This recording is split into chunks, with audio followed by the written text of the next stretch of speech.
At Healthcare Partners Medical Group, our mission is to provide the highest quality of healthcare to each and every patient. With 5 locations in Pahrump, we are local doctors you know and trust. We want to thank you for choosing us. Quality care starts here.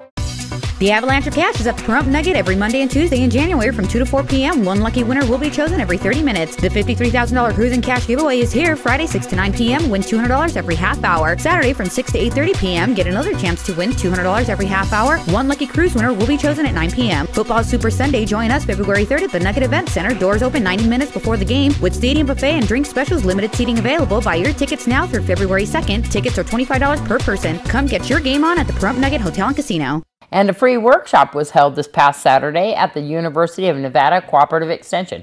M.L. Robinson and Deborah Woodland gave all the details. We do our basic lecture on understanding why we prune, how we prune, the basic concepts, and then we come out and do hands-on. So we try to do both, but explain that pruning is really fairly simple if you know the basic rules, why we prune in the urban area, liability, keeping the trees in good growing conditions in urban areas, and then we come out and they get to participate. Some of these people already been hands-on, or was this kind of a beginner's class?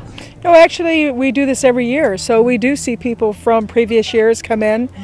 We have master gardeners that are volunteering their time, showing them the proper techniques of pruning with roses. We also have, currently going on right now, is Cherry doing fruit tree pruning, how to prune trees properly. Some of the interesting things I heard, you were talking about pruning the fruit tree over here, and she was talking about this being a full-size tree, but being able to have it so that it was, you could access the fruit. Right, it's called open-centered pruning. And it's where we go in early and cut it down so that the tree, it's a full-size tree, but after about 3 to 4 years of pruning, it's something where you really don't have to get on a ladder. You can just reach up and pick the fruit. So she's teaching the way to do that, how to prune so that the sunlight gets in the tree. So these classes, of course, the University of Nevada Cooperative Extension are free to the public. Is there anything else that you would like to add about this pruning workshop or upcoming classes? Well, we have upcoming classes. Besides this pruning class today, we have a Master Gardener program that starts in March. We have a Grow Your Own program that starts in April. It's weekly Wednesday evenings. We do different workshops. In fact, everyone is welcome to call me, come in, fill out your name and email address. I'll put you on my distribution list and put you on an email list that I can forward you all the different things that we do here at the Cooperative Extension Office. And I have to put my plug in. February 1st and 8th, we'll be doing commercial pruning and care of trees at the Extension office on Windmill and 215 in Las Vegas, and you can contact Debbie on that, further information, and it's for commercial clientele who would be doing maintenance in the community. And on the 1st is in English and the 8th is bilingual.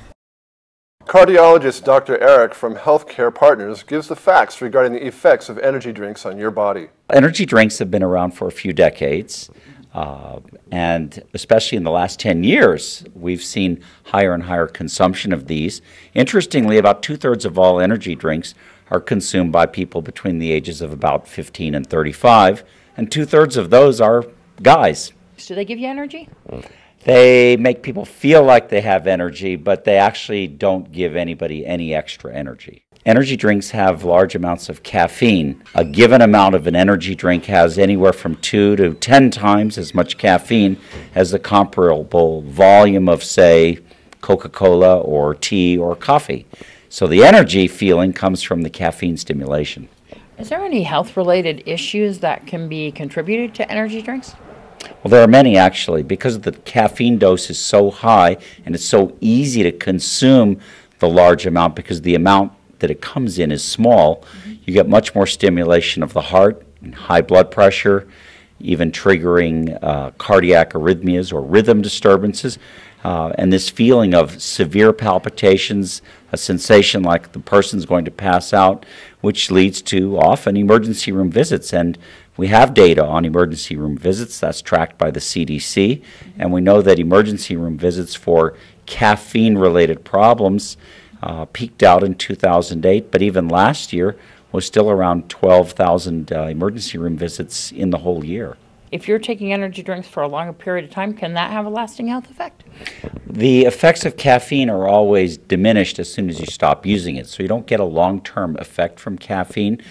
You develop a tolerance, so the more you drink, the more you have to drink to get the same effect, and then there's a withdrawal effect, but there's no long-term effect. The effects really with these are more short-term and sudden. Is there any benefits to drinking these? There's no known benefit. In fact, there's actually documented decrease in athletic and energy-related performance because these drinks promote dehydration. For every 1% decrease in your body's hydration, it leads to a documented 10% decrease in your athletic performance. So these drinks act really as diuretics and deprive the body of needed nutrients and fluids, and paradoxically actually decrease physical performance. You wouldn't recommend taking these energy drinks when you're going to the gym working out?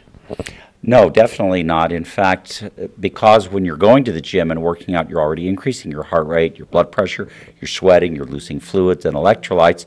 Taking these is of actually no benefit and actually of some harm. On the other hand, drinking one energy drink in a day really has no consequence. What we're talking about here is consuming multiple of these beverages in a short span of time. And now let's join Deanna O'Donnell with your news across Nevada. A Nevada senator says a lot of people diagnosed with mental health problems aren't being included in a national database used to check backgrounds of gun buyers. A Republican senator from Reno says the number of court-ordered involuntary admissions to the state's 2 public psychiatric hospitals is much lower than the number of cases referred and granted by the courts. He says over the past 2 years, petitions were filed seeking the involuntary commitment of 4,700 people determined to be a danger. Of those, only a fraction resulted in court-ordered commitments, a step that triggers a listing in the national database. In many cases, people are hospitalized without a court order while legal proceedings continue. The senator wants to close that loophole. The Senate Democratic leader is promising to act this year on legislation that went nowhere in the last Congress, including to the victims of Superstorm Sandy and financial help for the U.S. Postal Service. Senate Majority Leader Harry Reid cited several bills that were never completed because of the deep partisan divisions between Democratic-run Senate and the Republican-controlled House.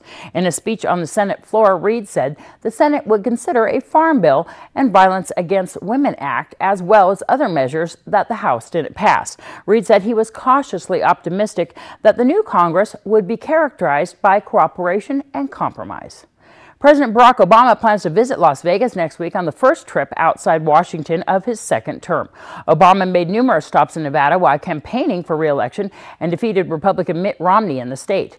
A White House official confirmed the destination on condition of anonymity before the formal commitment. Other details were not immediately available. A Nevada woman accused of trying to vote twice is agreeing to plead guilty to a reduced charge in a case that she says shows the need for voters to produce photo identification. Roxanne Rubin said Thursday she showed how easy it would be to vote with just a signature. She stopped at a second early voting polling place in Henderson on October 29th after shouting to her husband that she would be allowed to vote. Rubin says voters should have to show photo ID. She agreed in court to plead guilty to attempting to vote twice, but the charge will be reduced to a misdemeanor, disorderly conduct, if she stays out of trouble for 6 months. She also paid almost $2,500 in restitution to the state for the investigation. I'm Deanna O'Donnell. That's your news across Nevada. Thank you for that, Deanna. We'll be right back with more of your news right after this.